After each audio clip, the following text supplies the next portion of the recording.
మీ మోకాల నొప్పులకు ఎటువంటి సర్జరీ లేకుండా ఎపియాన్ పెయిన్ క్లినిక్ అందిస్తున్న అత్యాధునిక చికిత్స.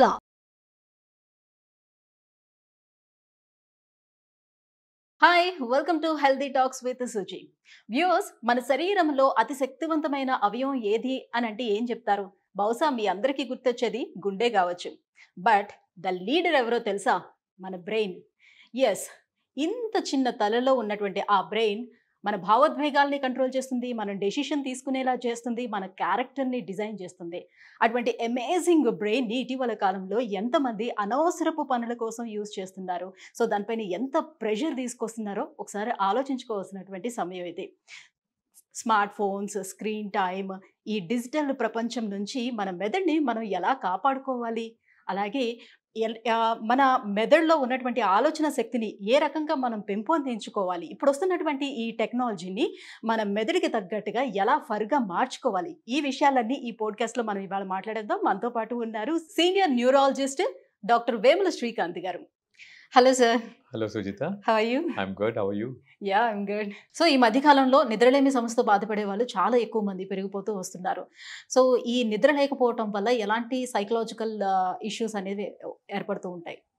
సో నిద్ర అనేది చాలా ముఖ్యమైన ప్రక్రియ. నిద్రలో నేను చెప్పినట్టు ఇంతకుముందు మన ఫిజికల్, మెంటల్ రీఆర్గనైజేషన్ జరుగుతుంది, రెస్ట్ఫుల్నెస్ జరుగుతుంది, బాడీ ప్రాసెస్ అంతా సెట్ అవుతాయి. గ్లింఫాటిక్ సిస్టమ్ అని ఉంటుంది. గ్లింఫాటిక్ సిస్టమ్ ఏం చేస్తుంది, మెదడులో ఆ పాయిజన్స్ అన్నీ తయారవుతూ ఉంటాయి అన్నమాట. ఎందుకంటే రోజు మనం చాలా ఆలోచిస్తాము, చాలా విషయాలు గ్రహిస్తాము, దాన్ని గుర్తుపెట్టుకోవాలి, దాన్ని మనకు ఒకదానికి ఇంకోటి లింక్ చేయాలి. ఇవన్నీ జరగడానికి బ్రెయిన్ చాలా పనిచేస్తుంది. పనిచేసినప్పుడు వేస్ట్ మెటీరియల్స్ అంతా వస్తుంది కదా, దాన్ని క్లీన్ చేస్తుంది. ఆ క్లీన్ చేసేది గ్లింఫాటిక్ సిస్టమ్ అంటాం. నిద్ర తగ్గినప్పుడు ఈ గ్లింఫాటిక్ సిస్టమ్ పనిచేయడానికి దానికి ఛాన్స్ ఉండదు. ఛాన్స్ లేనప్పుడు బ్రెయిన్లో కొంచెం టాక్సిక్ కెమికల్స్ అక్యుములేట్ అవుతాయి. అక్యుములేట్ అయినప్పుడు డీజనరేషన్ వస్తుందన్నమాట. సో దాంతో తొందరగా మర్చిపోవడం, మరీ తీవ్రంగా ఉంటే కొన్నిసార్లు అంటే అల్జీమర్స్ ప్రోన్గా ఉన్న వాళ్ళకి కొంచెం తొందరగా రావడం, లేకపోతే అలసిపోవడం, ఇలాంటివి జరుగుతుంటాయి అన్నమాట. సో అండ్ బీపీ పెరగడం, షుగర్ పెరగడం, మైగ్రేన్ ఉండే వాళ్ళకి అది ఎక్కువ కావడం, ఎపిలెప్సీ ఉండే వాళ్ళకి ఎక్కువ కావడం,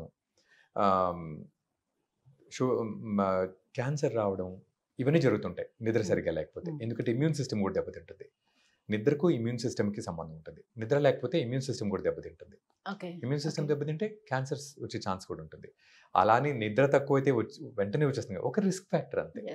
అలా రైట్. సో మనం ఎప్పుడైనా ఎక్కడైనా పడిపోయేటప్పుడు దెబ్బలు సాధారణంగా తగులుతుంటాయి. అయితే కొంతమంది దెబ్బల్ని బేర్ చేయగలుగుతారు, ఆ పెయిన్ బేర్ చేయగలుగుతుంటారు. సో వాళ్ళకి తక్కువగా అనిపిస్తుంది. ఇంకొంతమంది చిన్న నొప్పి అయినా కూడా చాలా ఎక్కువగా అనిపిస్తూ ఉంటుంది. ఇదంతా అంటే ఈ తేడా అంతా కూడా బ్రెయిన్ ప్రాసెస్ వల్ల జరుగుతుందా? బ్రెయిన్ ప్రాసెస్ వల్ల జరుగుతుంది. మనకు నొప్పిని ఎలా చూస్తామో, పర్సెప్షన్ ఆఫ్ పెయిన్ అనేది మనకు బ్రెయిన్లో మన స్ట్రక్చర్ని బట్టే ఉంటుంది. మన బ్రెయిన్ ఎలా ఉంటుంది, పుట్టినప్పుడు మనం ఎలా ఉంటామో, కొంచెం టెన్షన్గా ఉండేవాళ్ళు వాళ్ళ కెమికల్స్ డిఫరెంట్గా ఉంటాయి కాబట్టి అదే పెయిన్ని పెద్దదిగా చూస్తారు. మన పర్సెప్షన్ బట్టి ఉంటుంది అది. రైట్. సో ఎప్పుడైనా మరి ఏదైనా దెబ్బ తగిలినప్పుడు ఆ పెయిన్ని మన మెదడు ఎంతవరకు గుర్తుపెట్టుకుంటుంది, ఎంతవరకు మళ్ళీ తర్వాత ఎప్పుడైనా గుర్తు చేసుకునేటప్పుడు కూడా ఆ పెయిన్ మనకి గుర్తుకొస్తుందా, ఎంతవరకు గుర్తుపెట్టుకోగలుగుతుంది? సో ఎవరైనా పక్కన ఫ్రెండ్ గట్టి కొట్టాడు అనుకోండి చనువుగా, అది ఎంత పెద్ద దెబ్బ తగిలినా మనం దాన్ని ఈజీగా తీసుకొని పెద్ద గుర్తుపెట్టుకోం. అదే విడిపోయేటప్పుడు ప్రియుడిని ఫట్ అని కొట్టింది అనుకోండి, ఆ దెబ్బ బాగా జీవితాంతం గుర్తుంటుంది, పెద్ద దెబ్బ తగిలిపోయినా. అంటే అసోసియేటెడ్ ఎమోషనల్ కాంపోనెంట్ అనమాట. అంటే దాంతోపాటు ఇంకేం జరిగింది దాన్ని బట్టి ఆ దెబ్బ గుర్తుంటుంది. ఎందుకంటే లింబిక్ సిస్టమ్ కనెక్షన్ ఉంటుంది.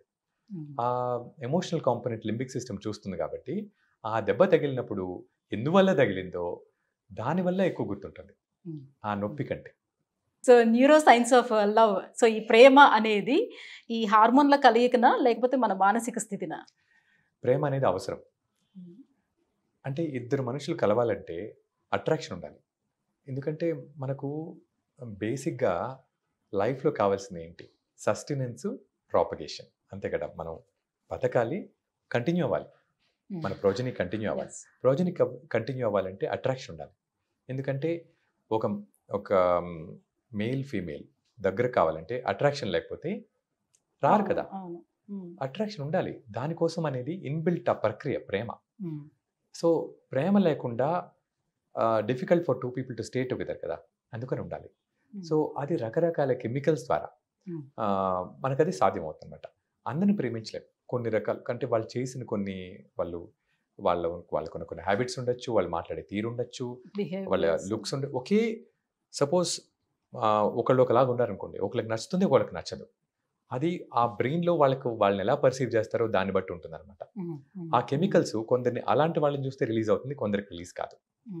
అందుకని ప్రేమ అందరితో ప్రేమలో పడరు. Most attractive person doesn't love the most attractive girl, అట్లా కాదు కదా.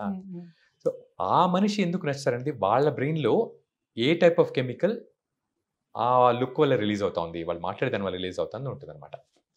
So again same serotonin, same dopamine, same oxytocin, ఇవే రెస్పాన్స్. కానీ అన్నిటికన్నా ఎక్కువ పెయిన్ ప్రేమ వల్ల ఎందుకు అనుభవిస్తారు అని, ఎందుకు సూసైడ్ వరకు వెళ్తూ ఉంటారు, అంత పెయిన్ ఎందుకు దాని వల్లే వస్తుంది అని అన్నట్టు. సో డోపమిన్ బాగా పెరుగుతుంది లవ్లో, అంటే యాంటిసిపేషన్ ఆఫ్ లవ్. కానీ అది రాలేదనుకోండి, క్రాష్ అవుతుంది. ఆ క్రాష్ అయినప్పుడు ఆ ఫీలింగ్ డిఫరెంట్గా ఉంటుంది అనమాట. ఎక్స్ట్రీమ్ లో దీంట్లోకి వెళ్ళిపోతారు.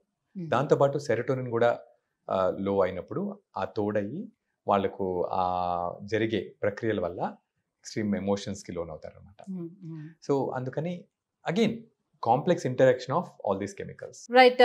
సో కొంతమందికి ఆ మూడ్ బాగాలేనప్పుడు కొంతమంది మ్యూజిక్ వింటారు, లేకపోతే లోన్లీగా కొంతమంది కూర్చుంటూ ఉంటారు కదా. మ్యూజిక్ అనేది కూడా మంచి ప్రభావాన్ని చూపిస్తుంది అంటారు. ఏ రకంగా? అది మ్యూజిక్ అగైన్ మన టెంపరల్ లోబ్స్కి కనెక్టెడ్ అనమాట. దానికి పక్కనే ఉన్న లింబిక్ సిస్టమ్కి కనెక్షన్స్ ఉంటాయి.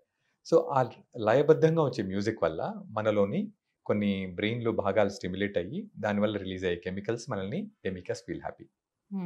Thank you sir, thank you so much. So న్యూరాలజీకి సంబంధించి చాలా విషయాలు డిస్కస్ చేసుకుందాము. చాలా బాగా ఎక్స్ప్లెయిన్ చేశారు అండ్ మీ ప్రీషియస్ టైం కూడా మాకు కేటాయించినందుకు thank you so much. My pleasure always.